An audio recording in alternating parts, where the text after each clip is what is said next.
I put the connection of Jeremiah 25 with Luke 21. I was in Signal a while ago. I posted a lot of stuff. Yeah, you said to read Jeremiah 25, so I did, and I'm like, okay. Did anybody else read Jeremiah 25? Okay. You didn't get to it. It was on your list. I'm sure of it. There's a lot. Mark posted a lot this last week. So the passage in Luke 21, 22 says, but, and this is Jesus speaking, Yeshua, but when you see Jerusalem surrounded by armies, then know that its desolation has come near. Then let those who are in Judea flee to the mountains. Let those who are inside the city depart. And let not those who are out in the country enter it. For these are days of vengeance to fulfill all that is written. So, where is it written? Well, in Jeremiah 25, 29, it says, for behold, I begin to work disaster at the city that is called by my name. And shall you go unpunished? So he's talking about that city that's called by his name, Jerusalem. You shall not go unpunished, for I am summoning a sword against all the inhabitants of the earth, declares the Lord of hosts. And then Jeremiah 25, 29 goes on. So I sent that out this week because I'd made that correlation that the two scriptures go together, and I wanted you to see it. And that's what we're going to start doing tonight. So here, I have a question. So before we get into Revelation, I'll tell you where the Lord has been taking me. I mean, are any of you familiar with the sacred names doctrine? Like of God? Yeah, sacred names, like it's not Yahweh, it's Yahweh Vahu or whatever. Anyway, and you've got to say it correctly or else you're blaspheming Father. Are any of you familiar with that doctrine? Okay, well, I've been following him for quite a while. And this week ended my following. And the point is that they say is that Father is revealing how to say his name, and we need to say it correctly. Because he says, in my name. Now, the problem with it, when Father says in my name, or in Yeshua's name, he isn't referencing the spelling or pronunciation of his name. That is a figure of speech, an analogy to say that if you belong to me, or if you're doing something in my name, then you are in effect saying that you are my child. Jesus says, you do it in my name, you're saying you follow me. It's a figure of speech that reveals that we belong to the Father or his Son and of his character. But I am amazed at how few people understand that. And these sacred names people actually think it needs to be, well, if you don't use the name right, Father's going to get mad at you, or you're not talking to the Father, you're talking to Lucifer himself. And the claims go far and wide. And because Mark's always chasing something, and I thought that's what the Father wanted me to chase, I spent quite a bit of time in different Telegram channels, conversing with them and listening. And that is what Dr. Pigeon in his Sefer claims. And so I wanted to be able to discern whether they are correct or not, where they make their errors, and just learn everything I could about them. So after quite a few months, maybe even a year now, I pretty well quit following them. I heard Father say to me, hey, okay, you've learned, you've discerned, we're done. So what did I discern? Well, when it comes to Dr. Pigeon and his Bible, which talks about sacred names, got to use sacred names, I discerned that Dr. Pigeon spends a lot of time discussing, talking about world events and how they fit together in our society and how wrong those are and how abused our society is because of politicians all over this world. And I understand that. I too have been spending years looking and following after politicians and politics all over this world with the goal of discerning where we are in the future coming of our Lord and King, Yeshua. But I discern that Dr. Pigeon has another agenda. And so once I figured out he has that other agenda, it's like the Father says, okay, you're done with him. Let's go on. But I got to tell you, it took me a long time. I had to practice my discernment. I had to pray immense. This was advanced discernment class. And then with the names, the sacred names group, man, they use scripture. They do everything that I would expect that a brother would do. But I discerned that some of them were missing some fruits of the Spirit. And I determined that by my interaction with some of them. Now, being as fallen believer as any man is in this world and on that path of sanctification, I too failed many times in my in applying the fruits of the Spirit in my words and in my life. But here's what I noticed about some of these teachers. They have taken the sacred names doctrine to the point where if you do not use the sacred names, you're not saved. And they wouldn't all just jot that out as doctrine and by writing it out, but it became evident with the way they responded when they would listen to somebody and they'd say, well, that guy doesn't use the sacred names. He's okay, but he doesn't use the sacred names, so you have to discern that. And I started to see this continual play out. So my trek into that area was ended. Father said to me, you're done. I think you've discerned correctly, and I can't. And some of the people in Dr. Pigeon's group and in the Sacred Names group are our brothers and sisters.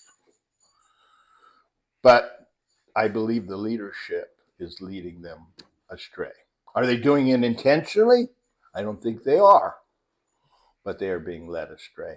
So I got out of that and quit reviewing that. Now I think Tia was able to figure that out in just about a month. It took me a year.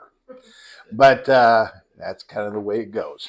So in that process, one of the things I've been looking at, one of the things that they speak about is that the sacred name is readily understandable, and they give Dr. Pigeon has considerable evidence of why the sacred name is what it is. Unfortunately, he's using a man who is not a believer, and he's a historian, and he's using evidence from him, and I disagree with that evidence.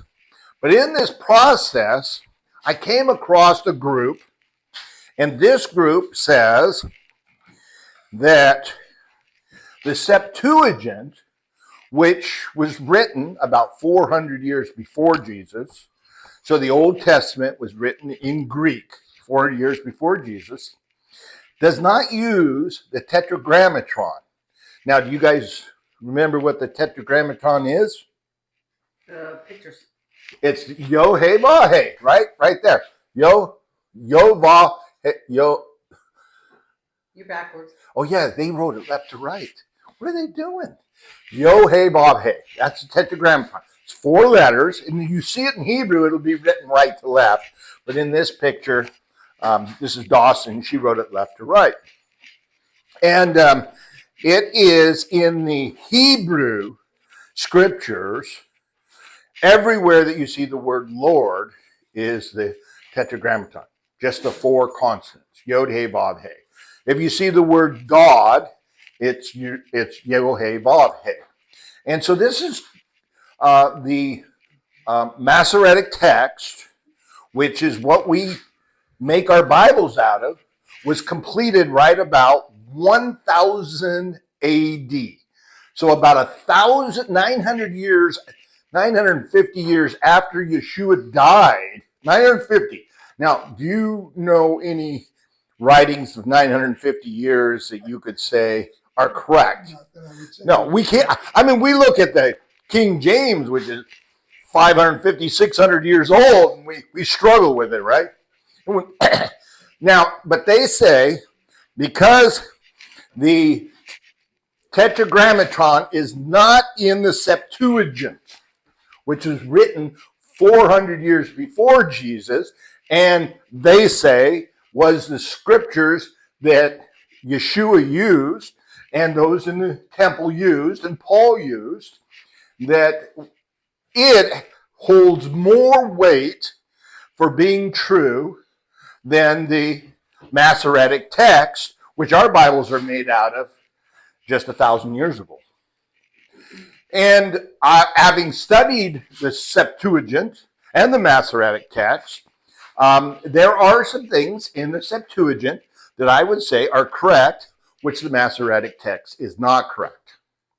And there are things in the Masoretic text which I think are closer than the Septuagint.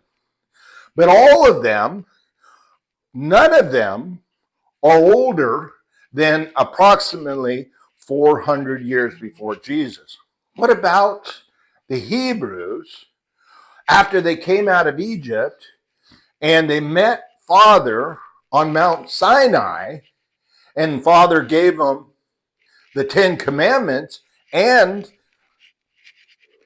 presented them to them to read what? What were they then? They weren't done in the modern Hebrew. What kind of language did they use? Well, back then, they used what we call original Hebrew. We've talked about it. Uses stick figures to mean different things. This is a man laying down, means an arm or an arm reaching out. This is a man. This is a vav, it means a peg. And this is hey, this is a man. So this says Yahweh right here, right to left. Should have done that up there. Yod, hey, vav, hey, in original Hebrew. All the way back to the best that we can interpret from when the sons of Jacob came out of Egypt. Okay? And they were called Israel at that time. So one of my questions has been, or if this man says, is that the Tetragrammaton, Yo, He, Vav, He, because it's only in the Masoretic text, the Masoretes, they had written the Masoretic text in such a way to open the eyes of all of God's people to the belief that they'll be easily converted into Luciferian worship. And so what they say is the Tetragrammaton, Yod-Heh, Vav-Heh, turned around, actually is used in Luciferian worship circles and cults all over this world. So I did some research in that area, and I could say, yeah, that's possible. So they would say that the Masoretes, 1,000 years after Jesus, corrupted the original Septuagint. Because the Septuagint, the Greek, never uses the Tetragrammaton. It always says Adonai or Lord or God. So this, I spent quite a bit of time trying to figure out what's true, what's not true. And so I went to Dawson and of original Hebrew, and I asked her the question, well, I'll give you the question I asked her and her response. Let's see if I can find it.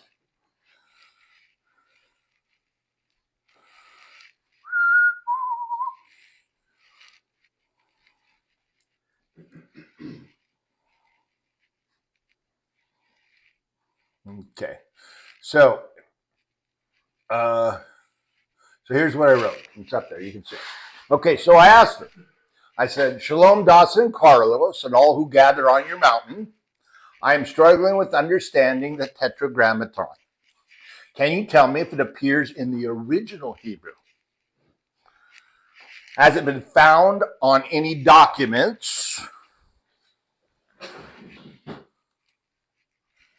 or manuscripts in Paleo-Hebrew prior to the Masoretic text? Now, there's a difference between original Hebrew and Paleo-Hebrew. That's why I use the two different words. Thank you in advance, and thank you for this series. I'm enjoying learning and passing on this information to our gathering in the Northwest. Blessing to you and shalom. So she responded, Shalom, Mark. Good to hear from you.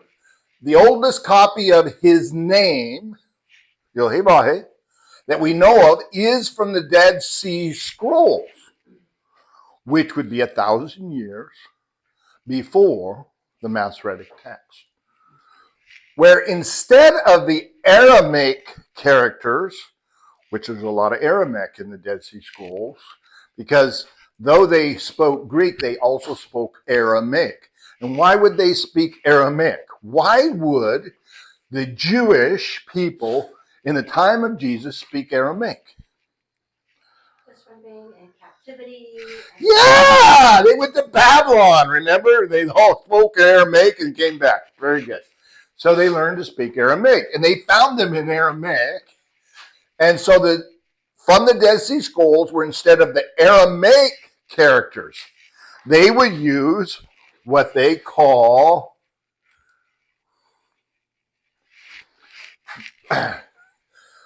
they would use what they call Paleo-Hebrew. So that is the Paleo-Hebrew. Was when they came out of Babylon, they took the Aramaic characters of Aramaic at that time, and they modified them a little bit, and that's what they called Paleo-Hebrew. So when you say Paleo-Hebrew and original Hebrew, they're two different things. They're close, but they're different. Original Hebrew is the characters that Father gave the Israelites, the Hebrews. Paleo-Hebrew is those characters modified by the Aramaic, or the Aramaic modified to meet the Hebrews' understanding. That's what she says. But when they call Paleo-Hebrew is actually later Hebrew, circa 9th century BC. 9th century BC. It's derived from the original pictographic Hebrew, but it's not quite the same. The letter Hey, for example, what happened to our Hey? Well, I think I got rid of it. The letter Hey, for example, was originally a picture of a man's body had turned on its side and lost the head. I'm not sure if this will show on your screen, but it looked kind of like this. Here's the picture. You can see how eventually it turned to our English letter E. So languages, they move along, and they're modified for the cultures and society. So his full name in the Paleo-Hebrew would look like this. Yod, Hey, Vav, Hey. Can you write it on your board? Oh, my goodness. Well, because we can't see it. I know. So it does like, oh, looks like a fly. I'm going to do something here which might work. She is going to help. I'll do it, but you probably won't be able to read my writing very good. Isn't it just a picture? Yeah, the one you had originally. Oh. Copy. Okay, watch this. It's not just a stick. I'm going to do Hold so. back. No. Okay, in a minute. I'm putting it on the board, go back. Is this familiar? Yeah, I can't get it. Okay, so there it is, right there. You see it? So this is what it would look like. Now, so this is what it would look like There you go. And that's a Yod, Hey, Vav, Hey in Paleo Hebrew, which is the Hebrew version of Aramaic. Now, you do notice that that was found prior to the Septuagint. And that's on the Dead Sea Scroll. That was actually found Oh, 9th century. in the ninth century, in the writings of the 9th century, which leads support that before the Septuagint, there was a tetragrammaton. There were 4 consonants that were used for the Father's name. Now, to solidify that, I would like to see some of those writings that were written prior to 400 BC that actually demonstrated that version of the Tetragrammaton. Whether they have them or not, I don't know, but I trust Dawson and I trust Carlos at this time, and so I'm going to accept their explanation. But why am I going through this whole story? Because when I first read that the Tetragrammaton was an addition added in the Masoretic text 1,000 years after Jesus, and that it tied into Lucifer, and I started doing research, I could see that. I could find other sources that supported that.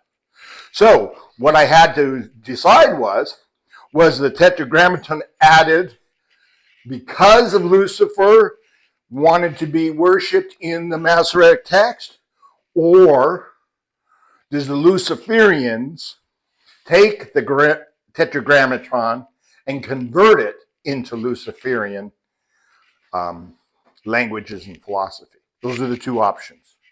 And until I was determined that I could actually find the Tetragrammaton prior to the Masoretic text, it bothered me. But today I've got that settled down. But what happened was, as I'm reading and researching online, I noticed that the arguments that were being made that the Tetragrammaton, Yohe-Vahe, never was in the original Septuagint, and because his claim was Septuagint was the original writings of Jesus' time, that it was added in the Masoretic text, that bore very good possibility. It wasn't until I started looking at the text before the Septuagint could I then prove the Tetragrammaton, the name of our Father, Yohe-Vahe, was actually his name used somewhere else older than the Septuagint. So now I go back to this group that's teaching that Yohe-Vahe is not our Father's name, and if we use our Father's name to be Yohe-Vahe, we are actually talking to Lucifer. And that is carrying quite a bit of weight out into our culture, and there are many people that are buying the argument. And yes, Karen. Okay. So you're saying it is or isn't? The best of my understanding right now, that the letters Yo, He, Vav, He are the Father's name. And this tetragram That's called a Tetragrammaton. Yeah. is not Luciferian.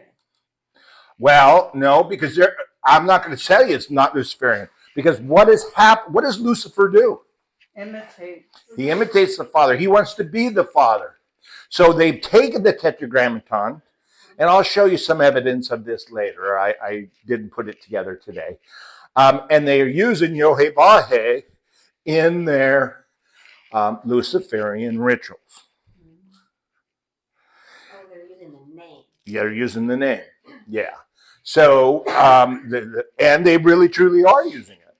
And they're using it in a variety of places. And when the Father brings those back up to my attention, I'll capture those and show you where they're using them. So I do believe now that Lucifer himself, who wants to be like God, has abused and taken God's name for his own use. That's what I believe. But This is the original Hebrew way to write Father's name. Here's what it is.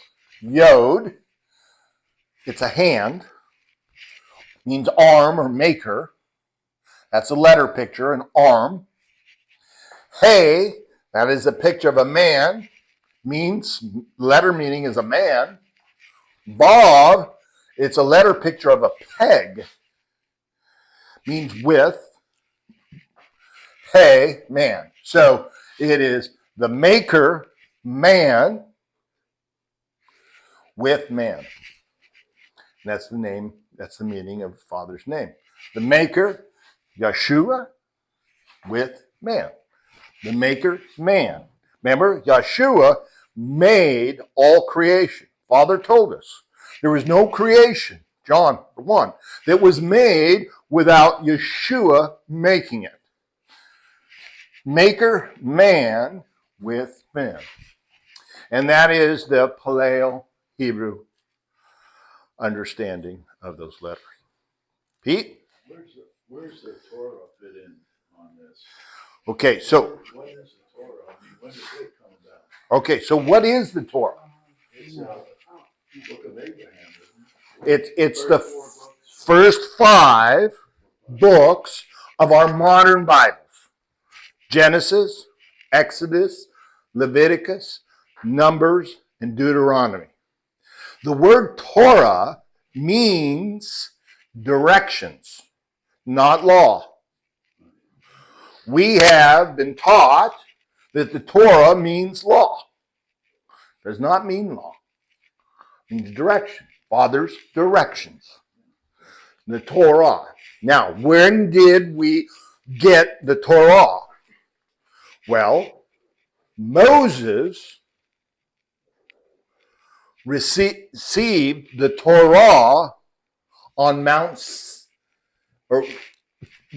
received the Torah, the first 5 books, from the Father.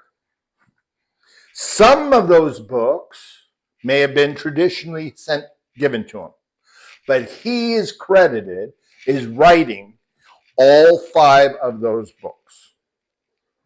Now, there are many people who disagree with you. You say he couldn't have written those books. But that is the Jewish understanding. That's the basic Christian understanding. That's my understanding.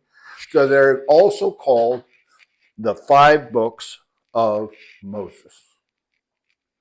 So their Torah means the directions, the 5 books of directions.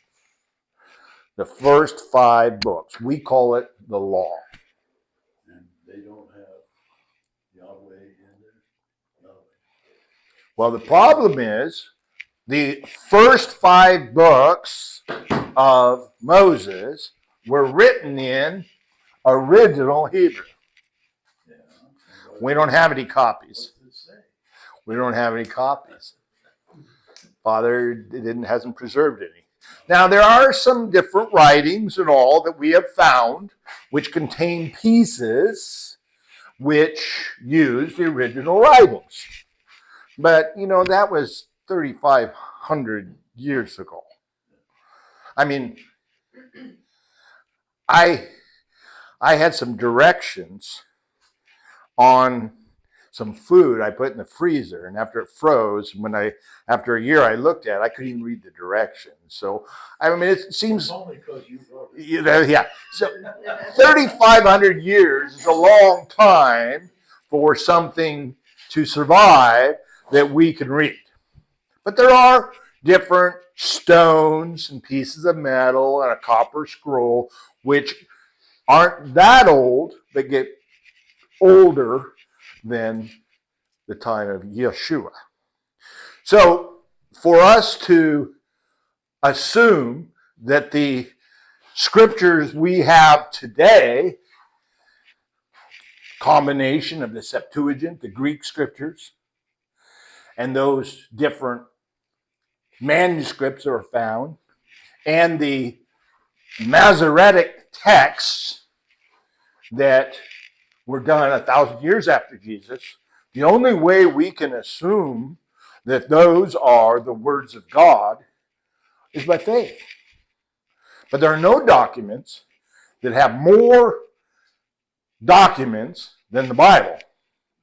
And when you start looking at this one that was written 300 or 400 years before, you look at the Septuagint, you look at the Masoretic text, and you look at all of these for 2,000 year period we have, and they all say basically the same thing.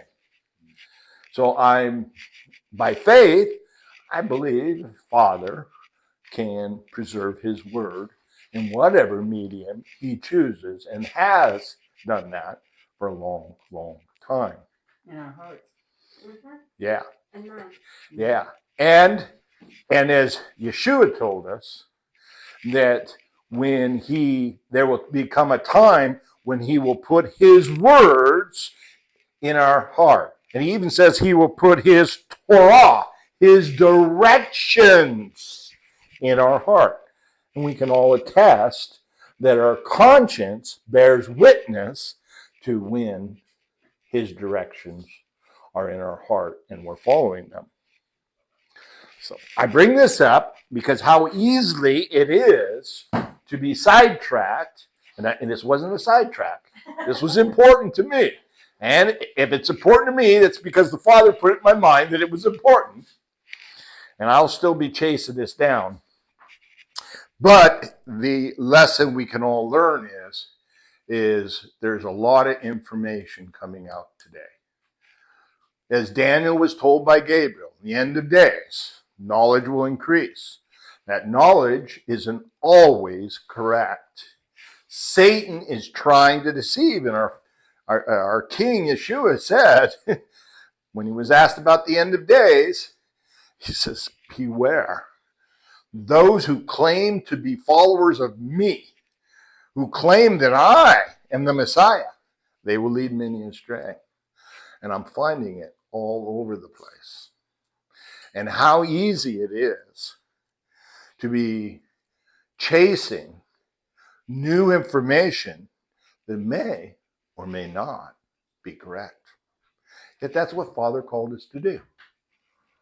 And that's why Yeshua said, and that's why Paul tells us to practice our discernment. And how do we do that? By constantly practicing discernment. And we'll get better and better at it. So, any questions about that? Then we'll get to Revelation.